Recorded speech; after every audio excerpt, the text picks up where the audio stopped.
Hello guys, welcome back to the channel. இன்றைக்கி butter beans gravy எப்படி செய்யலான்னு பார்க்கலாமா? வாங்க வீடியோக்குள்ளே போகலாம். இதுக்கு ஒரு 200 கிராம் சின்ன வெங்காயத்தை கட் பண்ணி வச்சுக்கோங்க. ஒரு 100 கிராம் பட்டர் பீன்ஸ் எடுத்துருக்கேன். ஒரு 3 தக்காளி, அரை மூடி தேங்காவை இந்த மாதிரி பொடிசாக கட் பண்ணி வச்சுக்கோங்க. வெட்டி வச்சுருந்தா சின்ன வெங்காயத்தை கூட உப்பு போட்டு மிக்ஸ் பண்ணி வச்சுக்கோங்க. இப்போ மிக்சர் ஜாரில் 2.5 தக்காளி சேர்த்துக்கோங்க. கொஞ்சமாக சோம்பு சேர்த்துக்கோங்க. அது கூட கொஞ்சமாக கசகசா சேர்த்துக்கோங்க.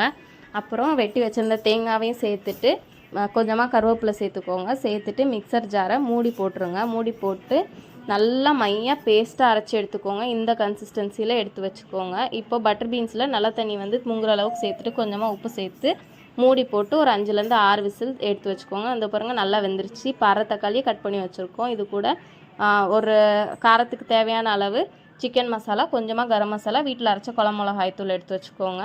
கடாயை அடுப்பில் வச்சுட்டு எண்ணெய் ஊற்றிக்கோங்க. எண்ணெய் சூடானோடனே கடுகு சேர்த்துக்கோங்க. கடுகு பொரிஞ்சோடனே வெட்டி வச்சுருந்த சின்ன வெங்காயத்தையும் சேர்த்து நல்லா வதக்கி விடுங்க. அது கூட கொஞ்சமாக கருவேப்பிலை சேர்த்து அதையும் நல்லா வதக்கி விடுங்க.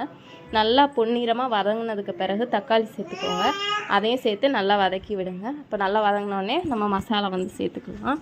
சேர்த்துட்டு அதையும் நல்லா கிளறி விடுங்க. நல்லா பச்சை வாசனை போனதோட நம்ம வேக வச்சுருந்த பட்டர் பீன்ஸை அது அப்படியே அந்த தண்ணியோடவே எடுத்து ஊற்றிக்கோங்க. இப்போ நல்லா கிளறி விட்டுட்டு இப்போ அரைச்சி வச்சுருந்த தேங்காய் பேஸ்ட்டையும் சேர்த்துக்கோங்க. சேர்த்துட்டு நல்லா கிளறி விடுங்க. இப்போ தேவையான அளவு தண்ணி ஊற்றிக்கோங்க. உப்பு போட்டு நல்லா பச்சை வாசனை போகிற வரைக்கும் நல்லா கொதித்து எண்ணெய் பிரிஞ்சு வரட்டும்.